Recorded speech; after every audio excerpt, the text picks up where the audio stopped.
Davlat xavfsizlik xizmatining Toshkent viloyati bo'yicha boshqarmasi xodimlari tomonidan viloyat bojxona boshqarmasi hamda chegara qo'shinlari bilan hamkorlikda o'tkazilgan tezkor tadbirda Bekobod shahridagi kazarma soddalashtirilgan o'tish punkti orqali ko'p miqdordagi valyuta qimmatliklarini qo'shni davlatga noqonuniy olib chiqib ketishga uringan 2 nafar fuqaro ushlandi.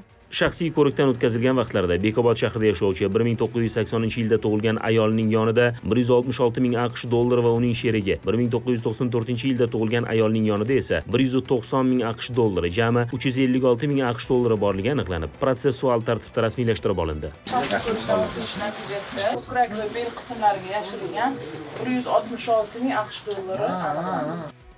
Shaxsiy ko'rik davomida bel qismidan va ko'krak qismidan kiyimlarga yashirilgan 190 ming AQSh dollari chiqdi.